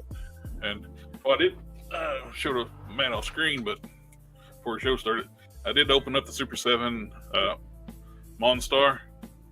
Pretty nice, especially if you can get it for like $40 like I did. Solid pickup. He feels pretty good. He don't feel as cheap and flimsy like some of the Super 7 stuff does. You don't have shiny plastic. I like it. Got a little bit of paint scuff up here, but yeah, I paid $40 for it. A little bit of Winsor Newton, I can wipe that off. Articulation arms a little limited, but it's all right. I got the I got the atomic elbow. We got what, half an hour? We can do some little bit of toy news. We can. I pulled up some stories, but I ain't got much here. We were talking about this dude earlier. Yeah, the one who actually got the right hair color. Yeah, new Parallax. Let's see if I can see. Okay, yeah, he does have a little bit of gray over here. Not a lot, but he's got some. But it is the same head sculpt that we already got. Is it the same? Yeah, it's the same head sculpt. For some reason, I was thinking he had like gritted teeth or something other on the first one. I don't think so. I think he had the same head sculpt. I don't know. I sent it to you. What? It's over there. I'm kind of boxed in right now. Well, we get a glow in the dark. I mean, cool. If you're going to do a glow in the dark figure, works with any of the Green Lantern characters. So it makes more sense than a lot of the other ones that he does. That's one of the things that really like missed opportunity when Mattel had the DC line. Why didn't they do a Parallax figure? Yeah. They had a lot of parts there to be used for Parallax, but they never ended up making Parallax. They'd make some weird. It's like Marvel. We talk about like Hasbro with Marvel picking weird, obscure things, and like instead of it's like would be very popular. Wolfman Raph. These look cool. I haven't been in on this line. The TMNT TMNT Universal Monsters, like they're cool. Lots of good art, or lots of good detail and stuff like that. I don't really care about this line. Yeah, they're like starting over. They did a series with has them different monsters. Now they're starting over with them being another. It's cool. I mean, if you like the Universal Monster stuff and Ninja Turtles, then I'm sure it's a great line. Just not one that I really care about. I mean, they're great looking figures. Oh, they're gorgeous things. It just as is pretty much everything NECA does nowadays. But paint wise, sculpt, it's hard to beat NECA. Yeah, and they're not. Some of them are not the most articulated figures, but they are gorgeous. Yeah, but whatever. I would be more excited if they're like make an announcement that they were to get more independent comic lines to like on those Flash Gordon bodies. Yeah. NECA, we want gold key characters. Oh shit. New Turtle's a gray skull, so we're getting our Shredder. Which it's another one of these things. They look cool, but I've yet to order any of these because I like turtles, but I'm not the biggest turtle fan. And I love Masters Universe, but I dug the WWE mashups better than the turtle mashups.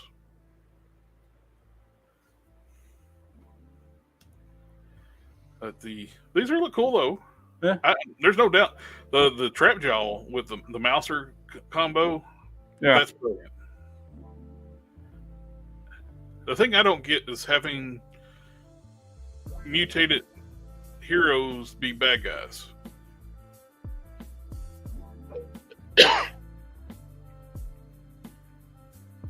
Yeah, they're cool. I like them. I'll probably pick some of them up. I haven't seen them in stores yet. It's not anything I'm going to order online or pre-order or do any of that stuff.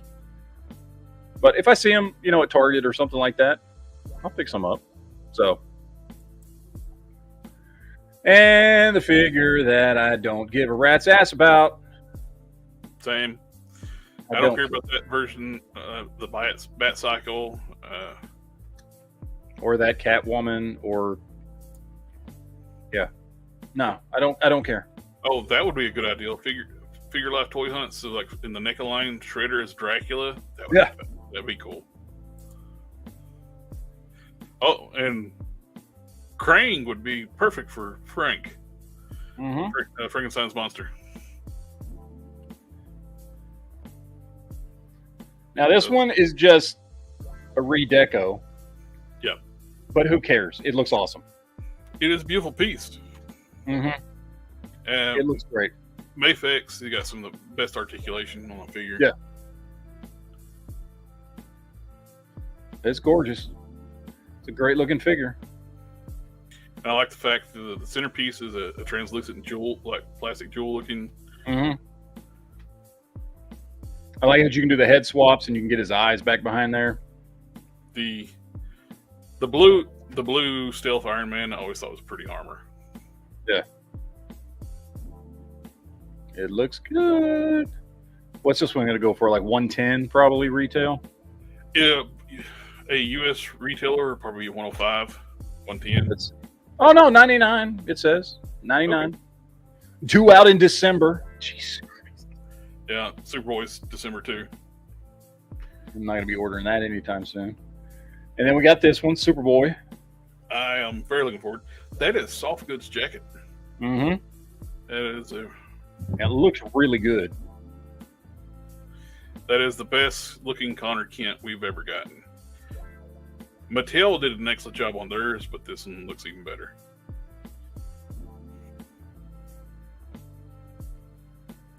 The only thing I will have to agree, some people have pointed out too, he needed a really big, a head with a really big smile. Because he didn't come with spare heads? He's got spare heads, but none of them are like nothing like that. Yeah, he needs the thumbs up and the smile with his sunglasses on. Yep. The sunglasses head has got like a little bit of a smirk, but nothing like. See, it's a little bit of a smile, but not big smile. Yeah. It needed to be a big smile, and he needed a thumbs up hand. I love how they explained his powers back in the day too. He basically only had one of Superman's powers. They were able to give him like the tactile telekinesis that Kryptonians have, which is subconscious for them. And he is able, since it's his only power, he was able to extend it. How much have they changed him? Because again, not reading the comics in the gap between the late 90s and all that. Like at some point he went from this version of Connor to the Connor that I most recently knew from the Titan series. And it's like Connor, before they did the New 52 reboot, they changed his origin a bit where he wasn't a mix of Kryptonian and the Cadmus scientist. I can't remember his name. Originally, they made him Clark and Lex, right? Yeah, later on they revealed the human DNA they used wasn't the Cadmus scientist, but was Lex Luthor's DNA. And over time, he actually started developing more Kryptonian powers. Okay, so they didn't just retcon him; they let him evolve. Yeah. Okay. And where he was part of Lex was part of development too. He actually had triggers in his brain. Lex took over, activated him for a while, and he became evil. They did kill him off for a while because there's a thing with the legal rights to Superboy goes in dispute every so often, and when the family that actually owns Superboy sues Warner Brothers DC over stuff they're doing, they bump off Superboy. So because they can't use them. That's how it happened in like one of the Crisis events. Kent got killed. Oh, they killed Superboy back in the original Crisis. Well, erased him, didn't kill him, but erased him from history. Superboy Prime ended up not dying. There's which event? Final Crisis, or one of the Crisis events. It come to find out that Earth 2 Superman, Earth 2 Lois, and Superboy Prime had actually survived the Crisis event in a bubble universe. They were watching the what's going on in the events in the rebooted universe, and Superboy Prime ends up going mad and actually breaks reality and frees himself from that bubble universe. So wait, I didn't know that Superboy Prime was the same Golden Age. Is that supposed to be the same Golden Age Superboy that was like with the Legion of Superheroes and all that? That died in the original Crisis on Prime? Superboy Prime in the original Crisis event is from an Earth where there were no superheroes. He actually read comic books of the DC universe. Okay, so it's not the original Superboy that died in Crisis. Okay, but he's one of them.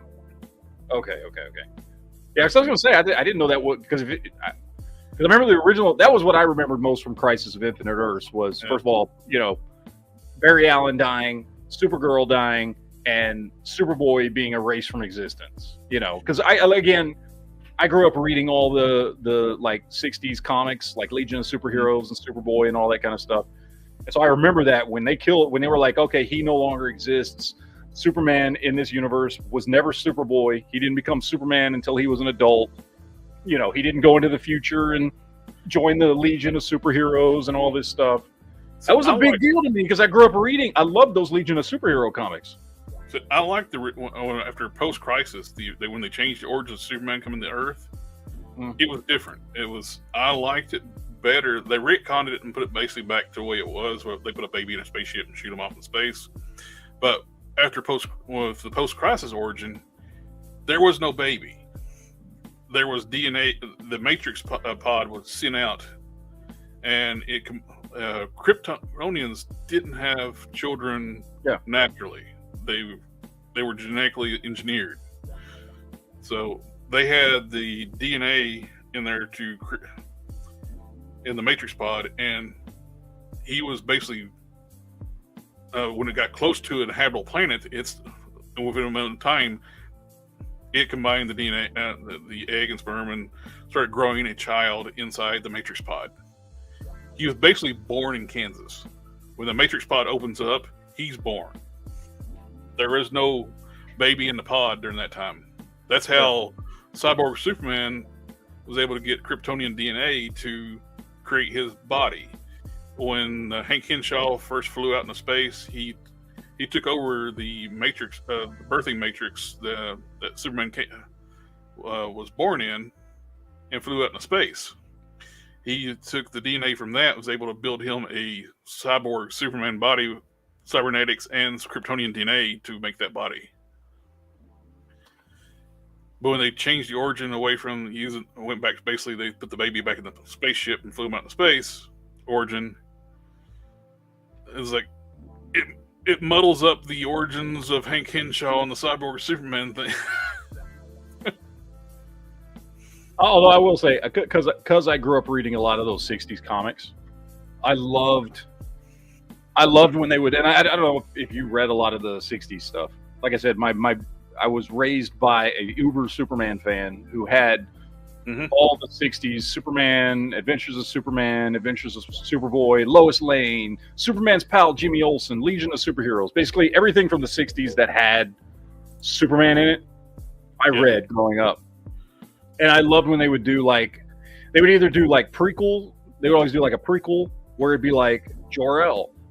And I love the old, because reading those, to me, Jor-El always looked exactly like Kal-El, just older, because that's how they drew him. He was it was one of those tropes, they always draw the dad and the son looking the same, and or they would do these what if type of issues where which made no sense, by the way, but one of my favorite ones was, what if Lois Lane had been sent into space because, Earth was going to blow up and she ended up being raised on Krypton? I'd be like, well, she would die immediately. Yep, but they would just do it. They would just do the comic just like it was. She would go to Krypton and be a superwoman. Yeah. For some reason, I don't know why. Krypton, that's one of the things that I always hate for when they. So, with humans on Krypton, they would die because it's in. Yeah, they die immediately. They would die immediately. But they were fun stories in this weird, goofy age of Superman. Heavier gravity planet, and the atmosphere is not breathable for humans. Yeah. But they did all kinds of crazy shit like that back in the '60s, and I grew up reading those comics, and I loved them. I loved all that crap. That's Superman was the first comic book I ever read. It was the first superhero I ever, was a fan of. And, yeah. And then I discovered Marvel and everything went to shit. Because then I realized I like Marvel way better. But. And for Duke, Daryl Dixon. Yep. We got the High Toys 1/18 scale Daryl Dixon figure coming out. I guess this is based on that series. Look. Yep. Which is awful series, by the way. Don't watch it, people. So it's not good at all. We'll just skip that one where you got we already talked about that one. I like this. Don't care about this. That's not bad. But the fact that you don't come with a masthead makes me not want it at all, though. It should have at least a masthead and a cape to put on there. But he'll sell you another version so you can have that too. Oh yeah, there will be another version coming. Don't worry. It'll be a gold label deluxe edition, and it'll cost $5 to $10 more. So just be ready for that. That's what they do. I don't collect 1/6 scale stuff, but this Orko does look nice. With him for 1/6 scale, he's only 6.5 inches tall. That is a awesome Orko. Well, then, does that mean that little Orko in the back would work great for your Masterverse line? I'm not sure what the deal with those smaller ones are. Oh, those aren't extra accessories. Yeah, they look to be extra accessories, but yeah. That's big interesting. Well, that's Mondo, right? Yeah, these are Mondo. So that's going to be expensive too. Yeah, if a PVC figure is $200, remember that PVC juggernaut we were talking about last week? What? Yeah, that's ridiculous. This is $235. I'll pass. They had some Star Wars reveals from. Let's see. Oh yeah, the new TVC stuff. I'm not impressed at all with this line. It is a bunch of. I love TVC. It is a bunch of rehashed crap. I do like this Clone Trooper though. It's like the same thing we've gotten over and over and over again.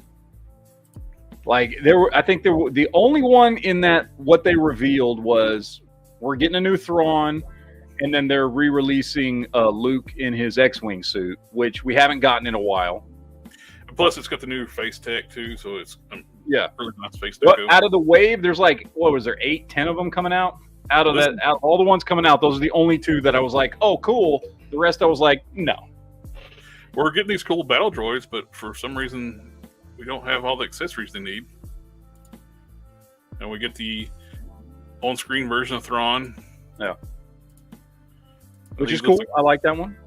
Which he's in better shape. You don't have his little belly over here, though. Yeah, no. I hope they make him go on a diet before they start filming again. Like, I like that actor, and I think he did a great job as Thrawn. But Thrawn was always depicted as very tall and slim. And he's very physical, too. Yes.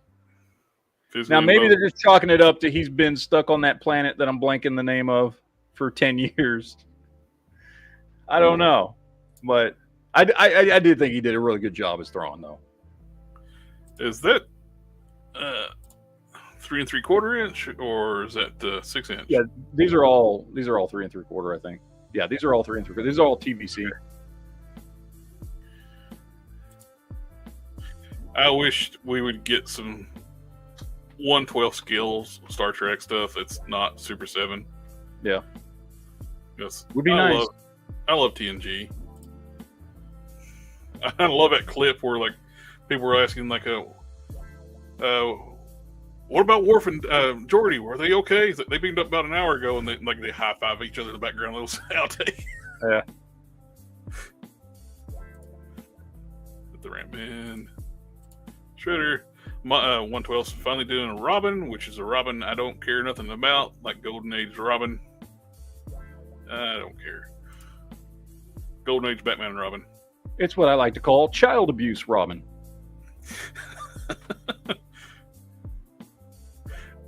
For design-wise, it's like build, it looks fine. It's just I've never liked this incarnation of Robin. Tim Drake was my Robin. Oh, Tim Drake is the best Robin. Yep. Hands not down. modern Tim Drake. Classic. No, not modern. I'm talking Tim Drake. When did he first pop up? 89? When did Tim Drake first show up in the comics? Somewhere in process about there. It's the late 80s. I know that.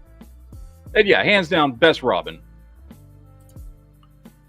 Like across the board. Great fighter, great character, great personality, and he was as good of a detective as Batman was. Yep.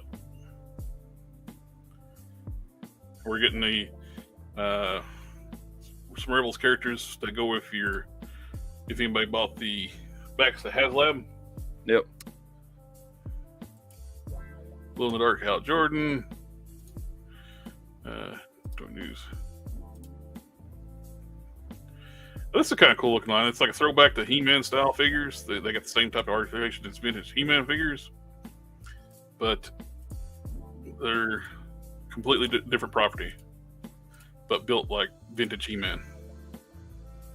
Maybe you can put them in with your He-Man stuff, and that's all that matters. I've seen Big Bad Toy Stores got these up for pre-order. They're 5.5 scale. They got the simple articulation like the classic vintage ones. We get the first in-hand looks. So the diver from the anniversary series G.I. Joe. Some cool accessories.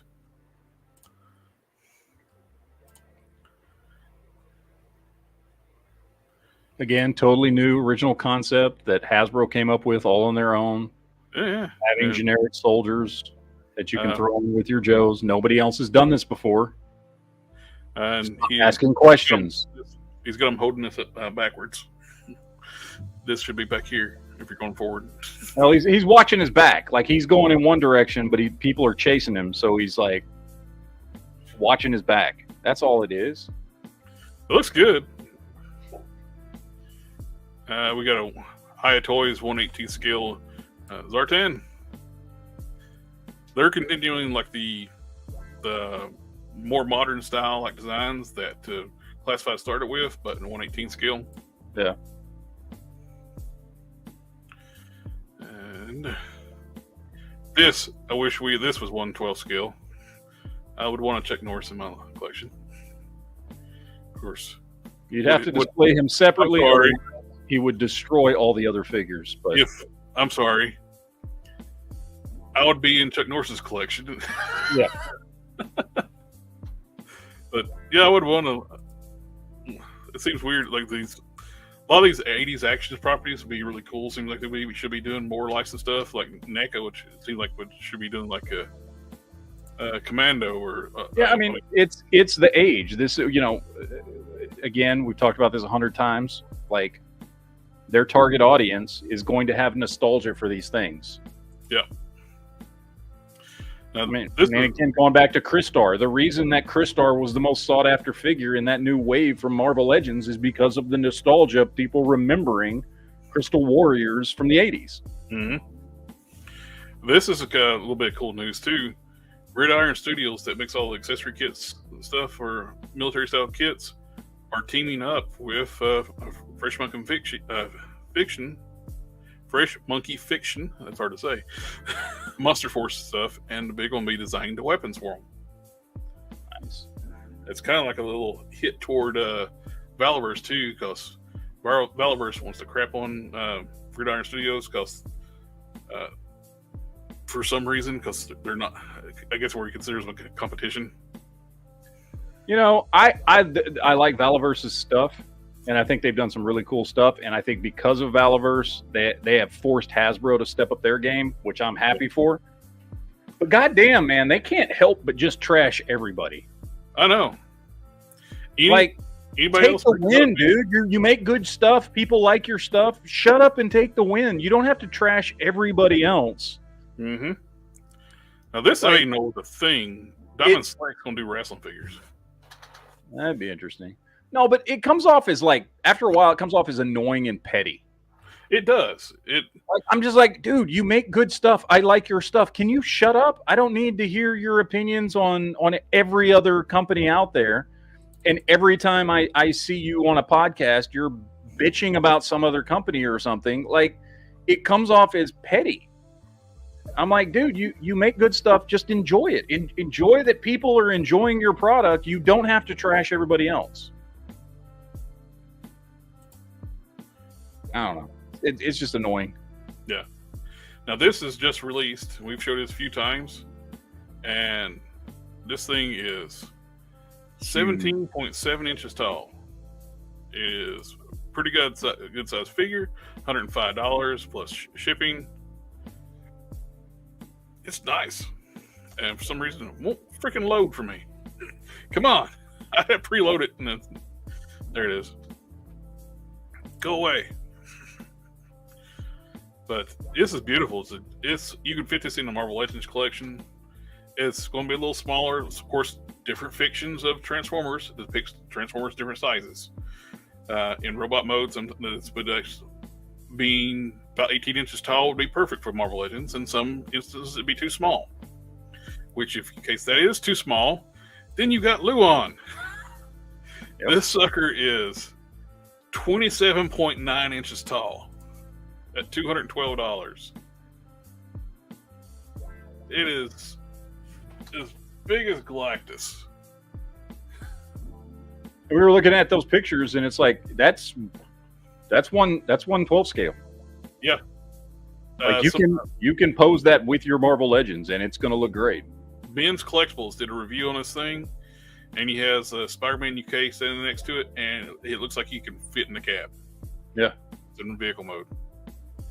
All these different lights on here, these are not effects; those are real lights on this thing.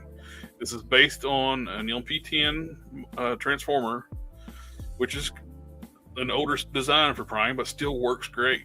It's got the legs are different, stretched out to make it more proportionate. But it is a beautiful design, and it is a giant for $212. Mm-hmm. If that was a HasLab, that'd be $500. Oh, dude. Yes. I just want to show those off real quick. And those are in stock on Bombus B. I want to get one of them. It's like don't know which one to get right now. I'm kind of leaning toward this one right here. Well, the other one's twice the price, but it's also twice the figure for your collection. It is twice the size. Because not only it's twice the price, but like it's almost twice as big, and the fact that it could double to fit into a 1/12 scale collection for display purposes, I think makes it more valuable. You know what I mean? I think so too. I'm surprised they haven't tried to do a Megatron in that size. They've done some different colors. They've actually even done like a Captain America paint scheme of that Luon in that size. Yeah. But I don't see that selling as well as just regular Prime. Really cool looking orc coming out from Memory Toys. The Brave Star's in stock now, that import style Brave Star. And it looks like it's going to be about 1/12 scale, true 1/12 scale. But I think we've covered quite a bit tonight. And you got, oh crap, we're I'm late. Oh. It's all right. Alrighty, well, we better let you go. And everybody in the chat, again, thank you for coming out, hanging out with us tonight. It's always fun getting to talk toys. Sometimes we keep on talking. Yep. And we will be having a geek chat tomorrow night, so we'll do some more fun geek stuff tomorrow. And then you're on Sunday, and lots of fun, people. Lots of fun. And we'll thank you again, and we'll see y'all next time. Later, dudes. Wait a minute, I gotta find the video. Wait. Ninja vanish.